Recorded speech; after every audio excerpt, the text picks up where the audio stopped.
Good morning, students. Welcome back to the class. Hope you all are fine.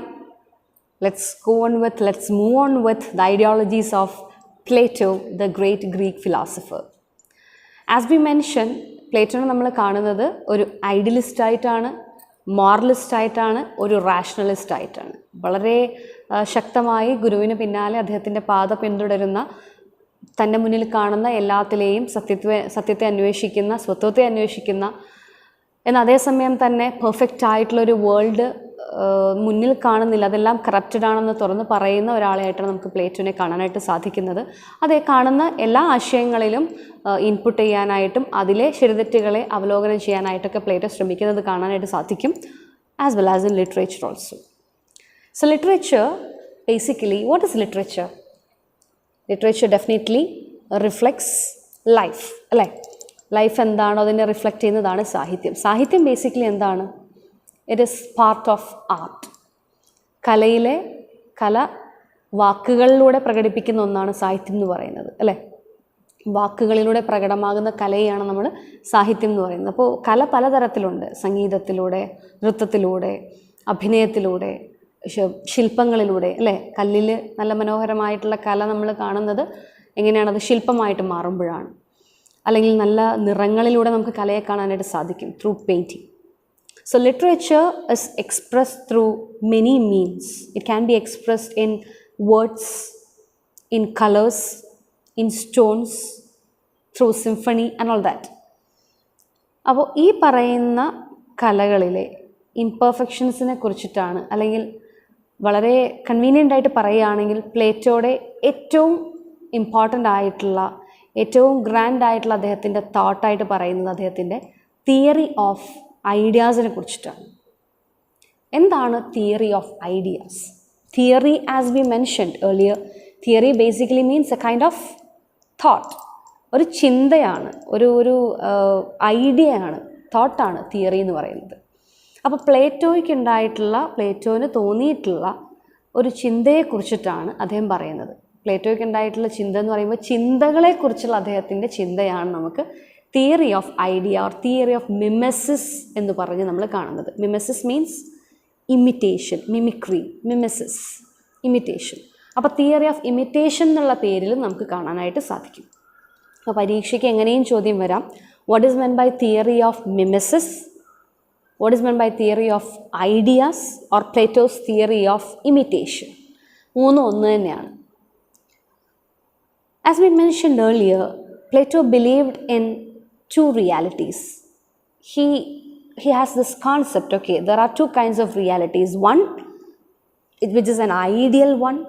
The second one, the worldly one, which has got the raw materials, the matter, the different matter, fire, air and all that, and time and space. ഇവിടെയൊക്കെ belong ചെയ്യുന്ന ലോകം, നമ്മൾ കാണുന്ന, നമുക്ക് കണ്ണുകൊണ്ട് കാണാൻ പറ്റുന്ന, perceive ചെയ്യാൻ പറ്റുന്ന തരത്തിലുള്ള എല്ലാം, അത് ഒരു റിയാലിറ്റിയാണ്. ഇങ്ങനെ കാണാൻ പറ്റാത്ത, എന്നാൽ വളരെ ഉദാത്തമായിട്ടുള്ള, വളരെ പെർഫെക്റ്റ് ആയിട്ടുള്ള വേറൊരു റിയാലിറ്റിയും കൂടിയുണ്ട്. അതിന് അദ്ദേഹം ഐഡിയൽ വേൾഡ് ആയിട്ടാണ് കണ്ടിട്ടുള്ളത്. അപ്പോൾ അദ്ദേഹത്തിന് മുന്നിൽ രണ്ട് ലോകമുണ്ട്, രണ്ട് വേൾഡ് ഉണ്ട്. One is an ideal one which is the perfect one, and second one is the what we can see, the virtual one, കാണാൻ പറ്റുന്ന ഒന്ന്, തൊടാൻ പറ്റുന്ന ഒന്ന്, നമ്മൾ കേൾക്കുന്നത്, നമ്മൾ കാണുന്നത്, അത്തരത്തിലുള്ള ഒരു റിയാലിറ്റി. അപ്പോൾ ഈ രണ്ട് റിയാലിറ്റിയിലുമാണ്, ഈ ഡ്വൽ റിയാലിറ്റിയിലാണ് പ്ലേറ്റോ ബിലീവ് ചെയ്തിരുന്നത്. ഇതിനെ ബേസ് ചെയ്തിട്ടുള്ളതാണ് നമ്മൾ കാണാൻ പോകുന്ന തിയറി ഓഫ് ഐഡിയാസ് എന്ന് പറയുന്ന പ്ലേറ്റോയുടെ concept. So Plato says in this particular theory as such, idea is the ultimate reality. ഏറ്റവും ബേസിക് ആയിട്ടുള്ള, ഏറ്റവും റിയൽ ആയിട്ടുള്ള, യാഥാർത്ഥ്യത്തിലുള്ളത് എന്താണെന്ന് വെച്ചിട്ടുണ്ടെങ്കിൽ ഒരു കാര്യത്തെക്കുറിച്ചുള്ള ആശയമാണ്, ഐഡിയയാണ്. അതിന് അദ്ദേഹം എക്സാമ്പിളായിട്ട് എടുത്തിട്ടുള്ളത് ചെയറിനെയാണ്. A chair, if one carpenter is building or if he is constructing a chair, the idea of the chair was the perfect one, and what he creates is just the copy of it. നമ്മളൊരു ചിത്രം വരയ്ക്കുന്നതിന് മുൻപ് ഒരു ചിത്രകാരൻ്റെ മനസ്സിൽ ആണ് ആ ചിത്രം ആദ്യം രൂപം കൊള്ളുക. അപ്പോൾ ഒരു ചിത്രത്തിൻ്റെ ഏറ്റവും പെർഫെക്റ്റ് ആയിട്ടുള്ള റിയൽ ആയിട്ടുള്ളത് എവിടെയാണെന്ന് ചോദിച്ചു കഴിഞ്ഞാൽ it's in the mind, it's in the idea. And what he paints, what he draws, what A sculpture builds, what he construct, what a writer puts into his paper, that is just the copy of what he has inside. Real ആയിട്ടുള്ള ഈ ഐഡിയയുടെ, മനസ്സിലുള്ള ഈ ഐഡിയയുടെ വെറും ഒരു കോപ്പിയാണ് പിന്നീട് സൃഷ്ടിക്കപ്പെടുന്നത്. അപ്പോൾ അദ്ദേഹത്തിൻ്റെ കലയെക്കുറിച്ചുള്ള concept ഒന്ന് കാണാം. കലയെക്കുറിച്ച് അദ്ദേഹം പറയുന്നത് ഇങ്ങനെയാണ്. ഒരു 2 സ്റ്റേജിലായിട്ടാണ് നമ്മളത് മനസ്സിലാക്കിയെടുക്കേണ്ടത്. ഒന്ന്, idea is the ultimate reality. Idea ആണ് ഏറ്റവും പെർഫെക്റ്റ് ആയിട്ടുള്ള reality.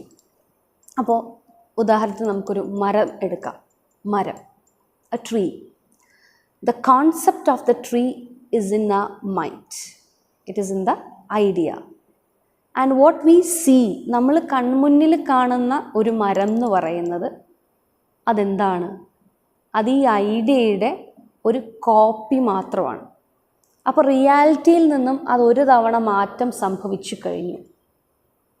And when a kid or when a painter draws the picture of a tree, കൺമുന്നിൽ കാണുന്ന വേരുകളൊക്കെയുള്ള, ചില്ലകളൊക്കെയുള്ള ഈ മരത്തിൻ്റെ ചിത്രം ഒരാൾ വരയ്ക്കുമ്പോൾ അതാ റിയലായിട്ടുള്ള മരത്തിൽ നിന്നും ഒരു തവണയും കൂടി മാറ്റം സംഭവിച്ചു കഴിഞ്ഞു. രണ്ടാമതൊരു തവണയും കൂടെ റിയാലിറ്റിയിൽ നിന്നും മാറ്റപ്പെട്ട് കഴിഞ്ഞു.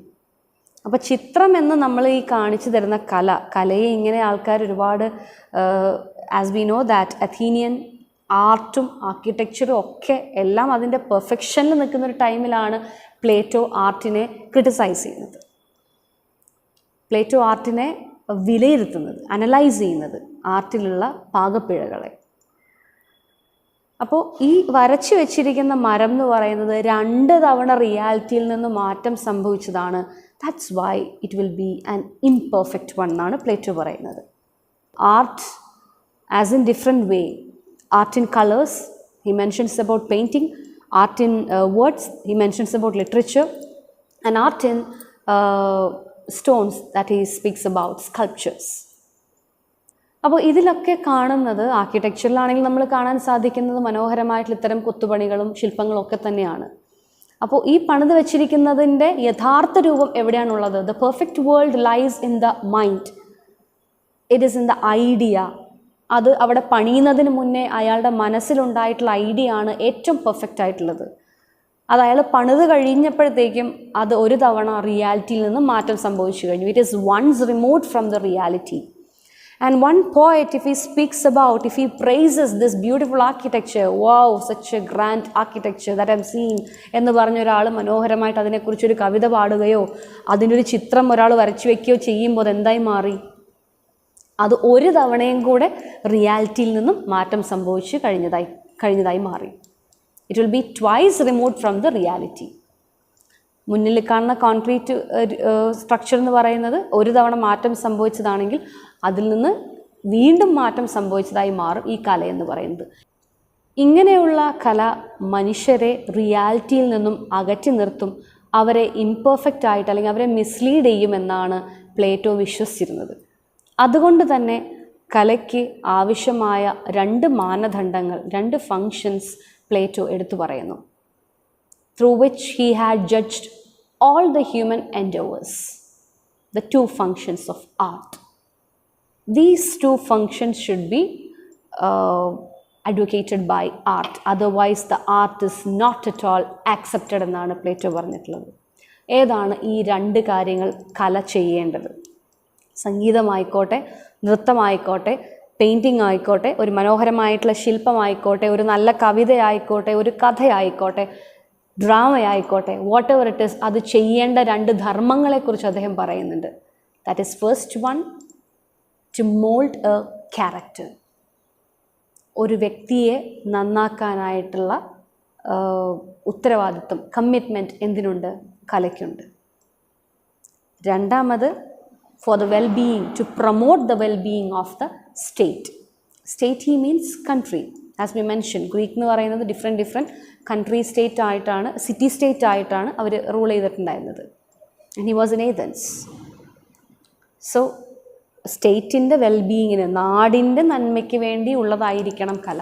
അത് രണ്ടാമത്തെ ഫങ്ഷൻ. ഒന്നാമത്തെ ഫങ്ഷൻ ഒരു വ്യക്തിയെ നന്നാക്കുന്നതിന് ഉതകുന്നതായിരിക്കണം കല. ഇത് രണ്ട് ഫങ്ഷനും ചെയ്തില്ലേ, that is not at all art. അതാണ് പ്ലേറ്റോയുടെ കാഴ്ചപ്പാട്. Because he believed in that reality, in that to reality. There is one ideal world and there is one real worldly world.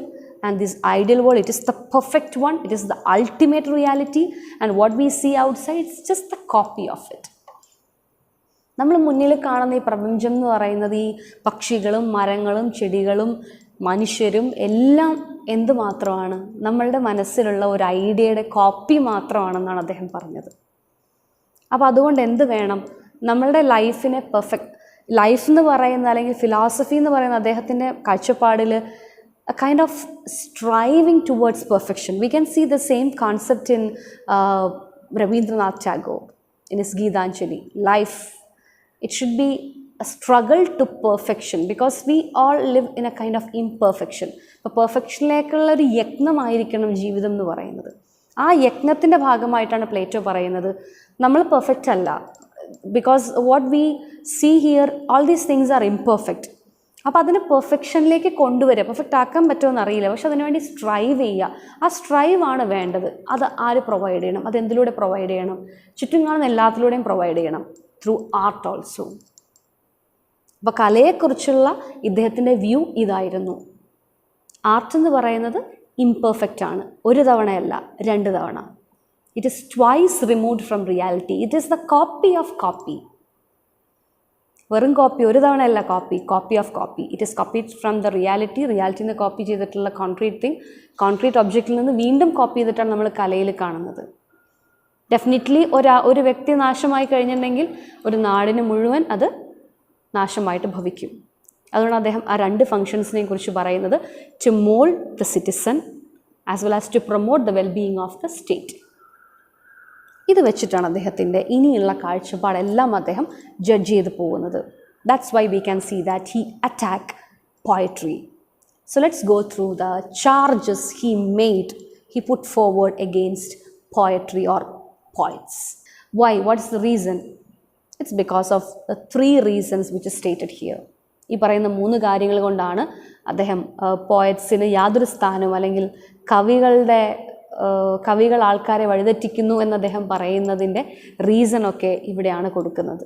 3 വ്യക്തമായ കാരണങ്ങൾ. As we mention, is a rationalist. He had judged everything with the truth of reason. യുക്തിപരമായിട്ടാണ് ഓരോ കാര്യങ്ങളെയും അദ്ദേഹം analyse ചെയ്തിരിക്കുന്നത്. അപ്പോൾ നമുക്ക് നോക്കാം. First one, that is poetic inspiration. Poetic inspiration എന്താണ് പോയറ്റിക് ഇൻസ്പിറേഷൻ കൊണ്ട് അദ്ദേഹം ഉദ്ദേശിക്കുന്നത്? വേർഡ്സ്വർത്തിൻ്റെ മനോഹരമായിട്ടുള്ളൊരു ഡെഫിനേഷൻ നമ്മളെല്ലാവരും പഠിച്ചിട്ടുണ്ട്. Poetry is the spontaneous overflow of powerful emotions recollected in tranquillity. വളരെ ശാന്തമായൊരു നിമിഷത്തിൽ മനസ്സിലേക്ക് നിർഗളം പ്രവഹിക്കുന്ന ഒന്നായിരിക്കണം എന്ത്? കവിത എന്ന് പറഞ്ഞിട്ടുണ്ടെങ്കിൽ. സോ കവിത എന്ന് വെച്ച് കഴിഞ്ഞാൽ സ്പോണ്ടേനിയസ് ഓവർഫ്ലോ ആയിരിക്കണം. കവിത എന്ന് പറയുന്നത്, അല്ലെങ്കിൽ ഏതൊരു സാഹിത്യ സൃഷ്ടിയും ഒരാൾ എഴുതുമ്പോൾ, അല്ലെങ്കിൽ ഒരു പെയിൻറ്റർ പെയിൻറ്റ് ചെയ്യുമ്പോൾ, ആൻഡ്രിയ ഡെൽ സാത്തോയൊക്കെ വായിക്കുമ്പോൾ നമുക്ക് അറിയാൻ സാധിക്കും. He urges for a kind of divine inspiration. ഒരു പ്രചോദനം ഉൾക്കൊണ്ടുകൊണ്ടിട്ടാണ് അവരത് ചെയ്യുന്നത്. ഒരു മൊമെൻറ്റിൽ ചിലപ്പോൾ കൺമുന്നിൽ കണ്ടൊരു കാഴ്ചയാവാം. സോളിറ്ററി റീപ്പർ കൺമുന്നിൽ കണ്ടൊരു മനോഹരമായിട്ടുള്ളൊരു പൂവ് വീണ് കിടക്കുന്നത് കണ്ടപ്പോൾ അതിലേക്ക് ചിന്ത മുഴുകി അതിൽ നിന്നും ഒരു ജീവിതത്തിൻ്റെ ഫിലോസഫിയെക്കുറിച്ച് പറഞ്ഞ ആശാൻ്റെ കവിത പോലെ ആവാം.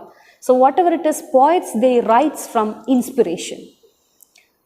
ഒരു നിമിഷത്തിൻ്റെയോ ഒരു സംഭവത്തിൻ്റെയോ അല്ലെങ്കിൽ ഒരു ഫീലിങ്ങിൻ്റെയോ ഒക്കെ ഒരു പ്രചോദനം കൊണ്ട്, ഒരു മൊമെൻ്ററി ആയിട്ടുള്ള ഇൻഫ്ലക്സോട് കൂടിയിട്ടാണ് ഓരോ കവികളും കവിത എഴുതുന്നത്.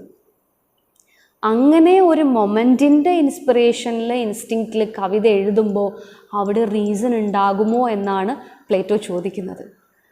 So can we consider poets as safe guides? നമുക്കൊക്കെ ദേഷ്യം വരാറുണ്ടല്ലോ അല്ലേ?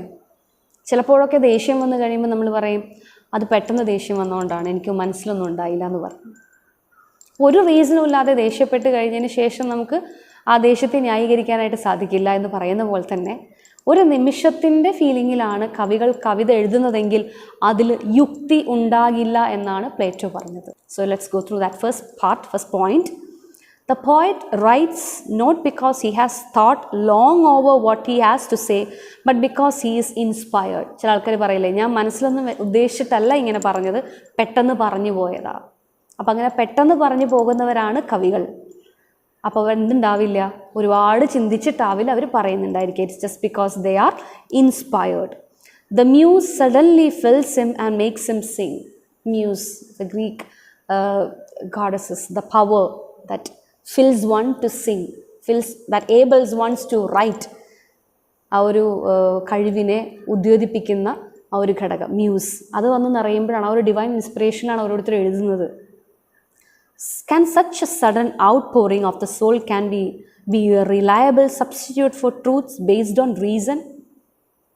അപ്പോൾ ഇങ്ങനെ ഒരു പെട്ടെന്നുണ്ടായിട്ടുള്ളൊരു ഫീലിങ്ങിൽ എഴുതുന്ന കവിതയോ കലയോ വെച്ചുകൊണ്ട് നമുക്ക് സത്യത്തെയും ന്യായത്തെയും ഒക്കെ കൊണ്ടുവരാൻ പറ്റുമോ? റീസൺ, യുക്തിക്ക് അവിടെ സ്ഥാനം ഉണ്ടാകുമോ എന്നാണ് അദ്ദേഹം ചോദിക്കുന്നത്. Often no doubt the poet's utterances contain a profound truth, but this appears only when they have been subjected to a further test, the test of reason. Of course he says that definitely poet speaks about truth. ഇപ്പോൾ കുമാരനാശാൻ്റെ വീണപൂ എന്ന് പറയുന്ന കവിതയിലൂടെ നമ്മൾ കടന്നു പോകുമ്പോൾ we can see that okay, വീണ് കിടക്കുന്ന പൂവാണ് എങ്കിൽ പോലും ആ പൂവിലൂടെ ഒരു ഫെമിനൈനായിട്ടുള്ളൊരു ജെൻഡറാണ് അവിടെ ആട്രിബ്യൂട്ട് ചെയ്യുന്നത് കുമാരനാശാൻ, അല്ലേ? രാജ്ഞി കണക്കി എന്നൊക്കെ പറയുന്നുണ്ട്.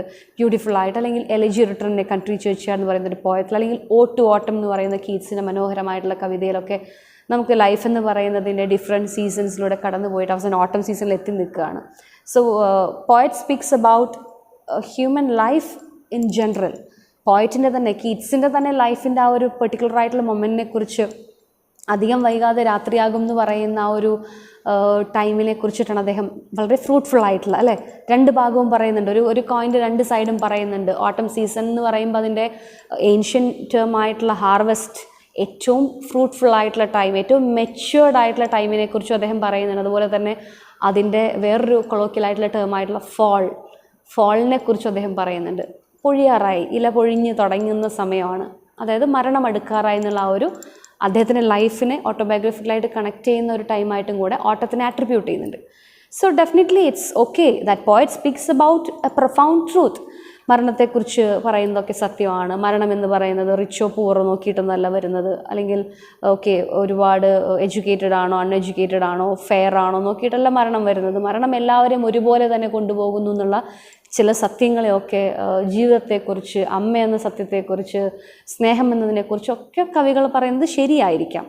അപ്പം അങ്ങനെയാകുമ്പോൾ അവരെയൊക്കെ എന്ത് ചെയ്യേണ്ടതായിട്ട് വരും? യുക്തിയുടെ സ്ട്രാറ്റജീസ് വെച്ച് പരിശോധിക്കേണ്ടതായിട്ട് വരും. കാരണം എന്താ? അവരൊക്കെ എഴുതുന്നത് എന്ത് ബേസ് ചെയ്തിട്ടാണ്? ഇൻസ്പിറേഷൻ വെച്ചുകൊണ്ടാണ്, അല്ലെങ്കിൽ ഇൻസ്പിറേഷനിലൂടെയാണ്, ഇൻസ്പയർഡ് ആയതുകൊണ്ടാണ് അവരൊക്കെ കവിത എഴുതുന്നത്. So it should go through A test of reason. പറഞ്ഞതൊക്കെ ശരിയാണോ എന്ന് പരിശോധിച്ചതിന് ശേഷം മാത്രമേ എടുക്കാൻ പാടുള്ളൂ. എന്നാൽ എല്ലാവരും അങ്ങനെയാണോ അതിനെ ഉൾക്കൊള്ളുന്നത്? അല്ല. അന്നത്തെ കാലത്ത് നമ്മളിന്ന് ഒരു ഫിലിം സോങ് കേൾക്കുന്ന പോലെയാണ് അന്ന് ആളുകൾ കവിതകൾ വായിക്കുകയും അത് പാടി ഓറൽ ആയിട്ടാണ് കൂടുതലായിട്ടും പ്രചരിപ്പിക്കുകയൊക്കെ ചെയ്യുന്നത്. അപ്പോൾ അതിലെന്ത് ശരിയുണ്ടെന്ന് നോക്കിയിട്ടാണ് ഇതിങ്ങനെ പാടി പറഞ്ഞു പോകുന്നതെന്നുള്ളൊരു ചോദ്യം അവിടെ വരുന്നുണ്ട്. By themselves they are not safe guides. So since it is evolved out of inspiration, they are not safe guides. It is not good for a citizen to follow it because it won't mold a character. Poetry therefore cannot take the place of philosophy. Guided chiefly by the impulse of the moment instead of cool deliberation like philosophy, it cannot be relied upon to make the individual a better citizen and the state a better organization. There were therefore to be no poets in the ideal commonwealth envisaged in the republic unless they happen to be those who compose hymns to the gods and panegyrics on famous men. The republic എന്ന് പറയുന്ന പ്ലേറ്റോയുടെ വർക്കിൽ ഒരു ideal Commonwealth, വളരെ perfect ആയിട്ടുള്ളൊരു state create ചെയ്യുമ്പോൾ അവിടെ പോയറ്റ്സിന് സ്ഥാനമില്ല എന്ന് അദ്ദേഹം പറയുന്നതിൻ്റെ റീസൺ ഇത് രണ്ടുമാണ്. അതായത് അവർ സേഫ് ഗൈഡ്സ് അല്ല, അവർ ഇൻസ്പയർഡായിട്ടാണ് കവിത എഴുതുന്നത്. അവിടെ റീസണ് സ്ഥാനമില്ലെങ്കിൽ എങ്ങനെ അവർക്ക് യുക്തിപരമായിട്ട് ചിന്തിച്ചിട്ടല്ല ഒരു കവിയും കവിത എഴുതുന്നതെങ്കിൽ എങ്ങനെ ആളുകളെ സ്വാധീനിക്കാനായിട്ട് സാധിക്കും? എങ്ങനെ ഒരു വ്യക്തിയെ സ്വാധീനിക്കാൻ കഴിയാത്ത കല ഒരു നാടിനെ നന്നാക്കാനായിട്ട് മുതിരും എന്നാണ് അദ്ദേഹം ചോദിക്കുന്നത്. അൺലെസ് എങ്ങനെയുള്ള ആൾക്കാരാണെങ്കിൽ, എങ്ങനെയുള്ള കവികളാണെങ്കിൽ അവർക്ക് സ്ഥാനം കൊടുക്കാം എന്ന് അദ്ദേഹം പറയുന്നു. One is those who compose hymns to the gods, ദൈവസ്തുതികളും കീർത്തനങ്ങളും എഴുതുന്ന ആൾക്കാരാണെങ്കിൽ. ബിക്കോസ് അവിടെ വളരെ ഉദാത്തമായിട്ടുള്ളൊരു സങ്കല്പം ആയിരിക്കും വരുന്നുണ്ടായിരിക്കുക. ഐഡിയൽ, അദ്ദേഹത്തിൻ്റെ കോൺസെപ്റ്റ് ഐഡിയൽ ആയിട്ടുള്ളതിലൊന്നാണ് ദൈവം എന്ന് പറയുന്നത്. He compares ideal to god. So ഗോഡ്സിനെ കുറിച്ച് എഴുതുന്ന കീർത്തനങ്ങൾ ഓക്കെ. ഓർ പാനജറിക്സ് മീൻസ് വീരഗാഥകൾ, praises of heroes or of godly man, വിജയിച്ചിട്ടുള്ള ആൾക്കാരുടെ ഹീറോസിൻ്റെ സ്റ്റോറീസ്. അവിടെ ഹീറോസ് എപ്പോഴും വളരെ പെർഫെക്റ്റ് ആയിട്ടുള്ള ആൾക്കാരായിരിക്കും, വളരെ ഐഡിയൽ ആയിട്ടുള്ള ആൾക്കാരായിരിക്കും. അത്തരത്തിലുള്ള ഫേമസ് മാനിനെ കുറിച്ചിട്ടുള്ള പാനജറിക്സ് ഓർ ഈ പറയുന്ന വീരകഥകളും സ്തുതി കീർത്തനങ്ങളും സ്തുതിപ്പുകളും ഒക്കെ സ്വീകാര്യമാണ്. കാരണം അതെല്ലാം ചിന്തിച്ച് മനോഹരമായി ആലോചിച്ച് എഴുതിയവയാണ്. അതല്ലാതെയുള്ള ഒന്നിനും സ്ഥാനമില്ല. അത് പറയുന്നതോടൊപ്പം തന്നെ അദ്ദേഹം ഒരു കാര്യം കൂടെ പറയുന്നുണ്ട്. പോയട്രിയേക്കാളും എന്തുകൊണ്ടും സുപ്പീരിയർ ആയിട്ടുള്ള ഒന്നാണ് philosophy. Because in philosophy it deals with reason. Everything is rationally analyzed. We are not saying something with inspiration. ഇൻസ്പിറേഷനിലുപരി റാഷണലിസം ഓർ റീസണിങ് അവിടെ നടക്കുന്നുള്ളത് കൊണ്ട് തന്നെ ഫിലോസഫി എന്തുകൊണ്ടും പോയട്രിയേക്കാളും സുപ്പീരിയർ ആണ് എന്നാണ് അദ്ദേഹം പറയുന്നത്. And let's move on to the second attack on poetry, the emotional appeal of poetry. Emotional appeal of poetry. ഒരു നല്ല മനോഹരമായിട്ടുള്ളൊരു ചിത്രം കണ്ടു കഴിയുമ്പോഴത്തേക്കും നമ്മുടെ മനസ്സിലൊരു വല്ലാത്തൊരു സന്തോഷം ഉണ്ടാവും. അതിലുപരി ആ ചിത്രത്തിൻ്റേതായിട്ടുള്ള പെയിൻറ്റിങ്ങിൻ്റേതായിട്ടുള്ള പ്രത്യേകതകളോ അല്ലെങ്കിൽ അതിൽ ഉപയോഗിച്ചിരിക്കുന്ന കളറുകളോ അല്ലെങ്കിൽ അതിൻ്റെ ബ്രഷിൻ്റെ ലൈനുകളോ സാധാരണ ഒരു വ്യക്തിയെ സംബന്ധിച്ചിടത്തോളം അത്തരം കാര്യങ്ങളിലേക്കാവില്ല അതിൻ്റെ ചിന്ത പോവുക. ആദ്യം ആ ചിത്രം മനോഹരമായിട്ട് ആസ്വദിക്കാനായിരിക്കും തോന്നുന്നുണ്ടായിരിക്കുക. അല്ലെങ്കിൽ നല്ല ഗാനം കേൾക്കുമ്പോഴും നല്ല കവിത കേൾക്കുമ്പോഴൊക്കെ ഇതേപോലെ തന്നെ മനസ്സിനെ ആയിരിക്കും കൂടുതൽ സ്വാധീനിക്കുക than the logical mind or than the intellectual mind. That was the second attack that he made on poetry. Plato's next charge against poetry arises from its appeal to the emotions. Being a product of inspiration, it affects the emotions rather than reason, the heart rather than the intellect. അപ്പോൾ കവിത, മനോഹരമായിട്ടുള്ളൊരു കവിത, അത് സ്വാധീനിക്കുന്നത് എപ്പോഴും ഇമോഷനെ ആയിരിക്കും, ഒരാളുടെ ഇമോഷനെ ആയിരിക്കും, അയാളുടെ ഹൃദയത്തെ ആയിരിക്കും, അയാളുടെ ചിന്തയെ ആയിരിക്കില്ല. As an art too, with beauty of form added to the original inspiration, it does the same. Its pictures of life, therefore of characters, scenes or situations, overpower the emotions and hold the reason prisoner. അതിലുപയോഗിക്കുന്ന കഥാപാത്രങ്ങൾ, കഥകൾ, അതുപോലെ തന്നെയുള്ള സെറ്റിങ്ങുകൾ, emotions എല്ലാം തന്നെ റീസണെ പ്രിസണറാക്കി വയ്ക്കും, യുക്തിയെ ബന്ധനസ്ഥനാക്കി വയ്ക്കും.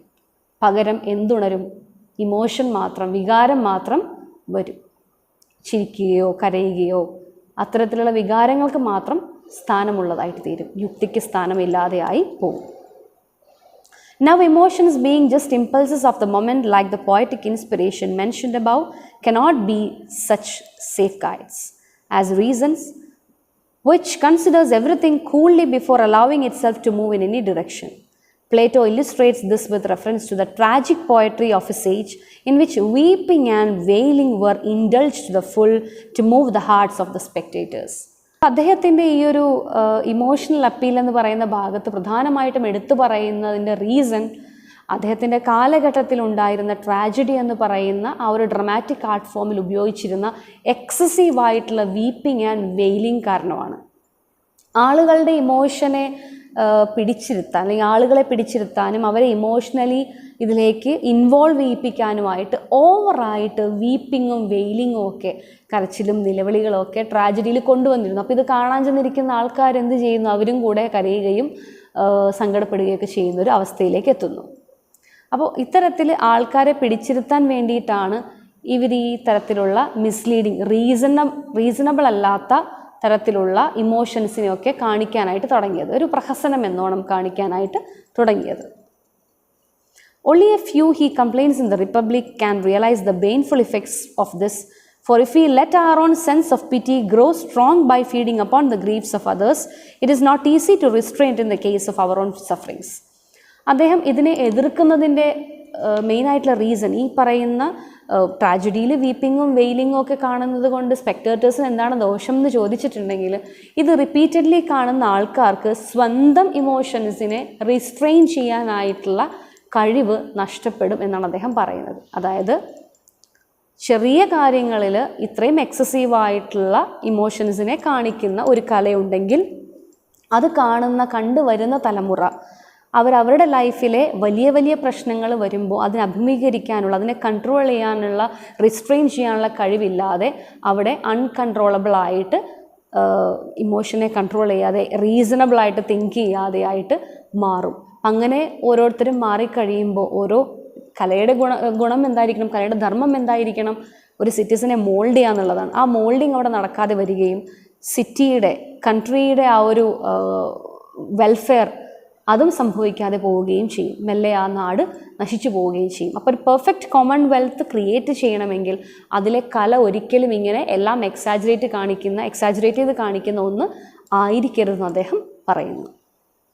So finally, poetry fed and watered the passions instead of drying them up, and let them rule instead of ruling them as they ought to be ruled, with a view to the happiness and virtue of mankind.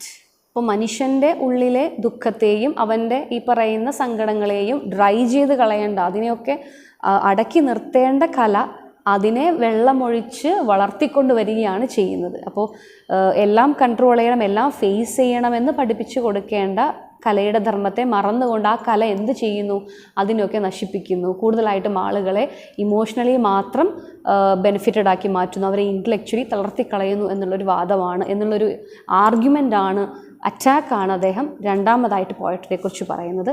Let's move on to the third point or third attack made by Plato against poetry, that is its non moral character.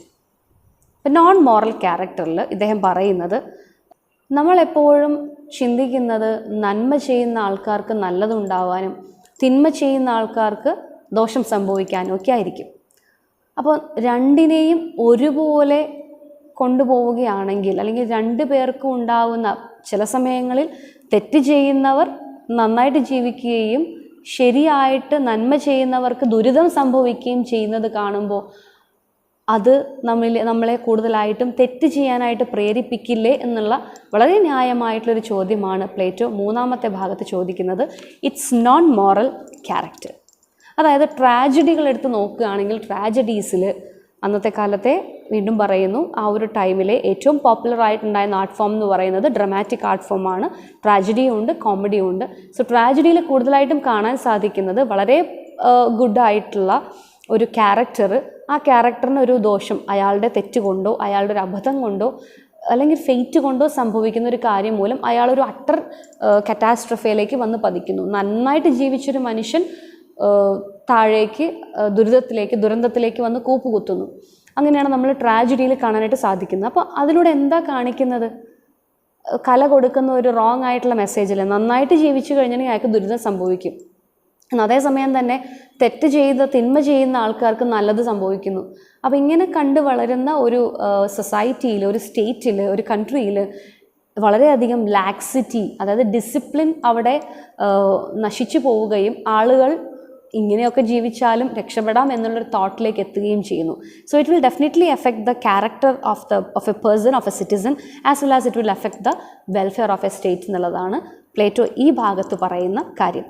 So tragedy or art treat both virtue and vice alike. നന്മയെയും വിർച്യുവിനെയും, vice means evil, തിന്മയെയും ഒരുപോലെയാണ് art treat ചെയ്യുന്നത്.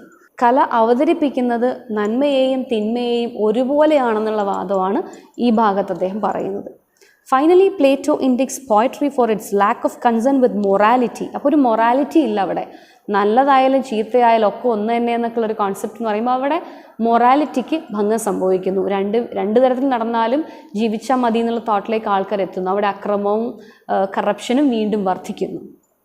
In its treatment of life, it treats both virtue and vice alike, sometimes making the one and sometimes the other triumph indifferently. ചില സമയത്ത് വിജയിക്കുന്നത് നന്മയുടെ ഭാഗമായിരിക്കും, ചില സമയത്ത് തിന്മയുടെ ഭാഗമായിരിക്കും വിജയിക്കുന്നുണ്ടാവുക. അപ്പോൾ രണ്ടും ആണെങ്കിലും ഓക്കെ എന്നൊരു തോട്ടിലേക്ക് എത്തുന്ന ഒരവസ്ഥ. Without regard for moral considerations, it pained Plato to see virtue often coming to grief in the literature esteemed in his day. The epics of Homer, the narrative verse of Hesiod, the odes of Pindar, and the tragedies of Aeschylus, Sophocles, and Euripides. അപ്പോൾ ആ കാലഘട്ടത്തിൽ എഴുതിയിരുന്ന കവികളുടെ അവരുടെ എപ്പിക്കുകൾ, Homer എഴുതിയിട്ടുള്ള എപ്പിക്കുകളായിക്കോട്ടെ, പിൻഡാറിൻ്റെ ഓടുകളായിക്കോട്ടെ, അദ്ദേഹത്തിൻ്റെ oats കവിതകളായിക്കോട്ടെ, ഈ പറയുന്ന ട്രാജഡികൾ എസ്കിലസിൻ്റെയും സൊഫക്കിൾസിൻ്റെയും യൂറിപ്പിഡസിൻ്റെയും നാടകങ്ങളിലായിക്കോട്ടെ, പ്രദർശിപ്പിച്ചിരുന്ന Greek ഡ്രാമാസിലായിക്കോട്ടെ, എല്ലാത്തിലും നമുക്ക് കാണാനായിട്ട് സാധിക്കുന്നത്, അല്ലെങ്കിൽ അദ്ദേഹം പറയുന്നത്, നന്മ ചെയ്യുന്നവർക്ക് എപ്പോഴും ദുരിതമാണ് സംഭവിക്കുന്നത്, അവരൊക്കെ നാശത്തിലേക്ക് പോകുന്നതാണ് കാണുന്നത്. തിന്മ ചെയ്യുന്നവരാണെങ്കിലോ പന പോലെ വളരുന്ന ആ ഒരു കാഴ്ചയാണ് കാണുന്നത്. So it pained Plato to see that corruption is growing in this world, and it is shown in the dramas as well as art too. അപ്പോൾ അങ്ങനെ ഉള്ളൊരു കല കണ്ടു വളരുന്ന തലമുറ, യുവതലമുറയിൽ എന്ത് സംഭവിക്കുന്നു? In his own words from the Republic, they give us to understand that many evil livers are happy and many righteous men unhappy. Arid that wrongdoing, if it be undetected, is profitable, while honest dealing is beneficial to one's neighbor but damaging to oneself. Their portraits of gods and heroes are equally objectionable. Both are often represented in the most unfavorable light. Gods are unjust or revengeful or guilty or otherwise, and heroes under the sway of uncontrollable passion of all kinds, pride, anger, grief, and so on. Such literature corrupted both the citizen and the state. അപ്പോൾ ഇങ്ങനെയുള്ള കഥാപാത്രങ്ങൾ, അതായത് ദൈവങ്ങൾ എന്ന് വെച്ച് കഴിഞ്ഞാൽ unjust, ഒരു നീതിയല്ലാത്ത ന്യായമില്ലാത്ത ദൈവങ്ങൾ, തോന്നിയതുപോലെ ചെയ്യുന്ന ദൈവങ്ങൾ, അതുപോലെ തന്നെ റിവെഞ്ച്ഫുൾ ആയിട്ടുള്ള, ഇങ്ങോട്ടൊന്ന് ചെയ്താൽ അങ്ങോട്ട് പ്രതികാരം ചെയ്യുന്ന ദൈവങ്ങളുടെ കഥകൾ. അല്ലെങ്കിൽ ഹീറോസിനെ കുറിച്ച് പറയുകയാണെങ്കിൽ എന്തെങ്കിലും ഒരു കുഴപ്പമുള്ള ഹീറോസ്. ഇപ്പോൾ ഈഡിപ്പസിനെയാണ് പ്രധാനമായിട്ടും നമ്മൾ ആ ഒരു കാലഘട്ടത്തിൽ, ഈഡിപ്പസ് മാത്രമല്ല ഒത്തിരി കഥാപാത്രങ്ങൾ നമുക്ക് കാണാനായിട്ട് സാധിക്കും. അരിസ്റ്റോഫൻസിൻ്റെ നാടകങ്ങൾ, ട്രാജഡി കോമഡികളും ആയിക്കോട്ടെ, അല്ലെങ്കിൽ യൂറിപ്പിഡിസിൻ്റെ നാടകങ്ങളായിക്കോട്ടെ, എസ്കിലസിൻ്റെ നാടകങ്ങളായിക്കോട്ടെ, പ്രോമിത്യൂസ് ബൗണ്ട് പോലുള്ള കഥകളായിക്കോട്ടെ, ഇതിലൊക്കെ നമുക്ക് കാണാനായിട്ട് സാധിക്കുന്നത് ന്യായപരമായി നിൽക്കുന്ന ഒരു ഹീറോ അയാളുടെ എന്തെങ്കിലും ഒരു ചെറിയ കുറവ് കൊണ്ട്, ചിലപ്പോൾ ഒരു ദേഷ്യപ്പെടൽ കൊണ്ടായിരിക്കും, ചിലപ്പോൾ എക്സസീവായിട്ടുള്ള പ്രൈഡ് ഉള്ളത് കൊണ്ടായിരിക്കും, അങ്ങനെ എന്തെങ്കിലും ഒരു ദോഷം അയാളുണ്ടായിരിക്കും. അതിൻ്റെ വെളിച്ചത്തിൽ, അല്ലെങ്കിൽ അത് കാരണം അയാളുടെ ജീവിതത്തിൽ മുഴുവൻ ദുരിതം സംഭവിക്കുന്ന, അവസാനം അയാൾ മരിക്കുന്ന, അയാളുടെ ചുറ്റുമുള്ള ആൾക്കാരും മരിക്കുകയോ അല്ലെങ്കിൽ ദുരിതത്തിൽ അകപ്പെടുകയോ ചെയ്യുന്ന, ദുരന്തം സംഭവിക്കുകയോ ചെയ്യുന്നൊരവസ്ഥയിലേക്ക് പോകുന്നൊരു കാഴ്ച. അപ്പോൾ ഇങ്ങനെയുള്ള കഥാപാത്രങ്ങളെയൊക്കെ സൃഷ്ടിച്ച് കഴിയുമ്പോൾ എന്ത് സംഭവിക്കുന്നു? ഇത് കണ്ടുകൊണ്ടിരിക്കുന്ന ആൾക്കാർ വിചാരിക്കുന്നത് വിർച്വസ് ആയിട്ടുള്ള ആൾക്കാരൊക്കെ അൺഹാപ്പിയാണ്, നന്മ ചെയ്യുന്നവരൊക്കെ അസന്തുഷ്ടരാണ്, എന്നാൽ തിന്മ ചെയ്യുന്നവരൊക്കെയോ, ഈവൽ ലിവേഴ്സോ, അവരൊക്കെ ഹാപ്പിയാണ്. Okay, so let us do something evilish or something wise. It's better to be vicious than to be a righteous man എന്നുള്ള തോട്ട് ആളുകളിൽ വരും. And it will corrupt this literature, it will corrupt both the citizen as well as the state. അപ്പോൾ ഇത് മനുഷ്യരെയും വ്യക്തിയെയും അതുപോലെ തന്നെ ഒരു സമൂഹത്തെയും നശിപ്പിക്കുമെന്ന് അദ്ദേഹം വിശ്വസിച്ചു. അപ്പോൾ എങ്ങനെയുള്ളതായിരിക്കണം പോയട്രി എന്നൊരു ഇൻപുട്ടും കൂടെ അദ്ദേഹം അവിടെ കൊടുക്കുന്നുണ്ട്. So he makes or he attacks poetry on 3 grounds. That is, first one, poetic inspiration.